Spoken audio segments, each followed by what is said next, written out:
Բանես կամ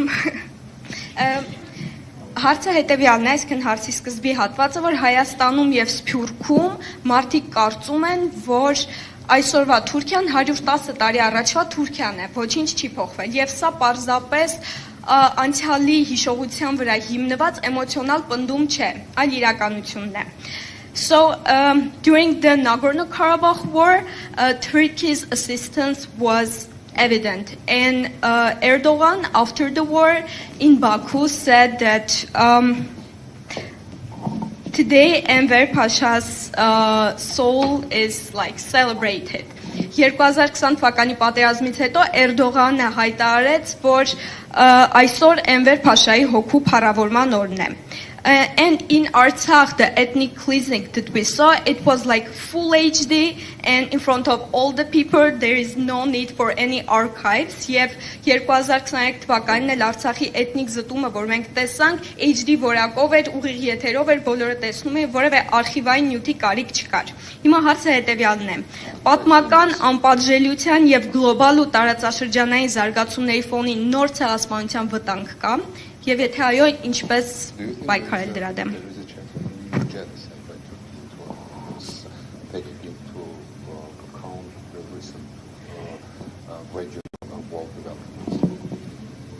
I mean, at this very moment, I don't see any danger of genocide in that sense. Ես այս բանը չեմ տեսնում ցեղասպանության նոր վտանգ։ But you know, generally, when we discuss militarism or rape, generally, we use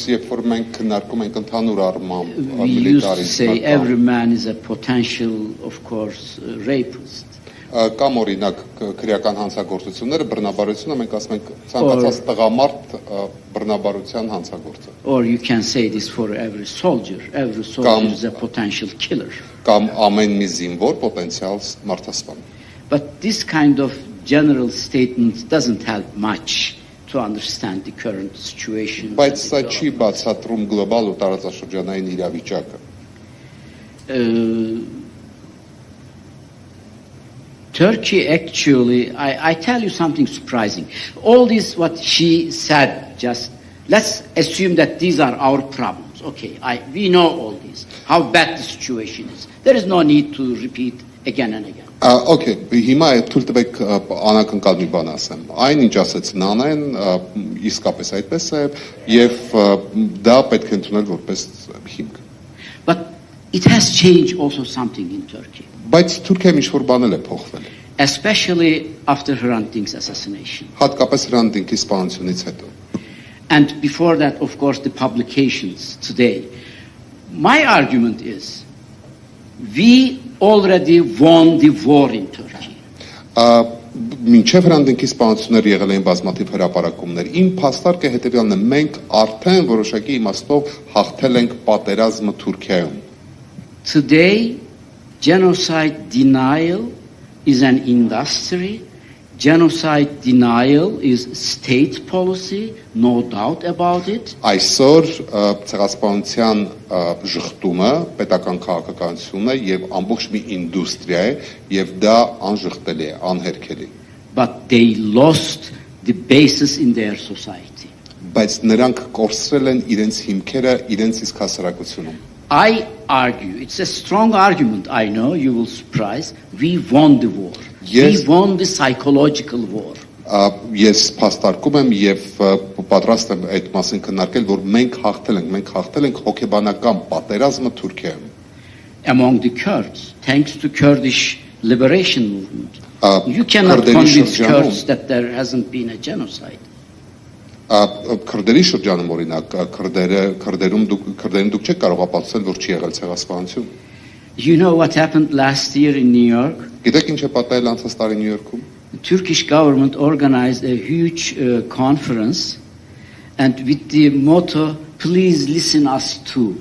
Թուրքիայի կառավարությունը կազմակերպել էր Նյու Յորքում շատ մեծ համաժողով, որի վերնագիրն էր խնդրում եմ մեզ էլ լսեք։ Those government who attacked us, who dragged us from courtrooms to courtrooms, now in a defensive and saying that, we have also an opinion, please listen us too. Այն կառավարությունները կամ Թուրքիայի կառավարությունը, որը որ քարշ էր տալի թուրք մտավորականներին, որոնք գրում էին ցեղասպանության մասին դատարաններից դատարաններ, հիմա իրենք են եկել ավելի լայն հասարակության առաջ ու ասում են մենք էլ կարծիք ունենք, խնդրում եմ մեզ էլ լսեք։ In international arena, they lost every credibility regarding the genocide. Միջազգային հարթակում նրանք կորցրել են բոլոր հնարավոր հեղինակավոր հարթակները, որտեղ կարող են խոսել ցեղասպանության շղթման մասին։ I remember when I first arrived in the United States and lectured on Armenian genocide, I was attacked physically. When was it? 2006, 2007, 2008. My lectures, I could only lecture under police protection, even in the United States. Ես հիշում եմ, երբ 2005, 2006, 2007-ին Միացյալ Նահանգներում ես հանդես էի գալիս բաց դասախոսություններում, այդ ժամանակ իմ վրա հարձակվում էին, ֆիզիկապես էին հարձակվում, եւ ես կարողանում էի դասախոսություն կարդալ միայն ոստիկանության պահպանության ներքո։ But today we have the psychological overhand. We made Armenian genocide as an established fact in American universities, for example. Իսկապես կան հաղթանակներ, օրինակի համար ամերիկյան համալսարաններում հայոց ցեղասպանությունը արդեն փաստագրված եւ հաստատված փաստ է։ And you will also recognize when Turkey opens a little bit democratization in Turkey, you will also observe that there are really a huge number of people that acknowledges these historic wrongdoings. Եվ երբ որ դուք նկատում եք Թուրքիայում որոշակի առումով ժողովրդավարություն, երբ որ մարդիկ կարողանում են ազատ արտահայտվել, ապա դուք տեսնում եք բազմաթիվ մարդկանց, որոնք պատրաստ են կամ արդեն գիտակցում են Թուրքիայի հանցագործությունները։ In 2013, 14, 15, just before the coup d'etat, there were more than 30, 40 states in Turkey, cities where people commemorate the Armenian genocide. 2013-14-15 թվականին մի քանի տասնյակ 30-40 քաղաքներում քաղաքներ կային, որոնք որ նշում էին հայոց ցեղասպանությունը։ Maybe my last job, my last sentence, you may think that I'm too optimistic. Վերջին նախադասությունը գուցե դուք կարծեք, որ ես շատ լավատես եմ։ I'm an optimist in general pessimist sense. Ես օպտիմիստ եմ ավելի վատատեսական իմաստով։ Because I know only one thing. Ես գիտեմ մենակ մի բան։ I don't care how bad the situation is. Իմ համար միևնույն է թե իրավիճակը որքան վատ է։ Because it remains only one thing left. I have to fight against it. Որովհետև մի բան է միայն մնում, որը շատ հստակ է։ Պետք է պայքարեմ։ There is a saying, freedom is not free. Կա ասացվածք, ազատությունը ազատ չէ։ If you want to have justice, if you want to freedom, democracy, ազատություն, ժողովրդավարություն, արդարություն, respect human rights, մարդու իրավունքների պաշտպանություն, they are not giving to you freely.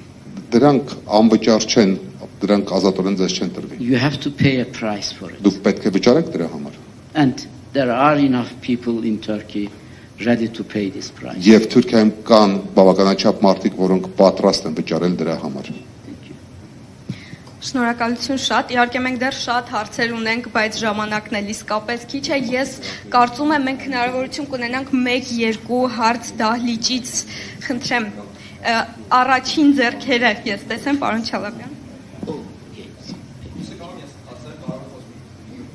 Հարցը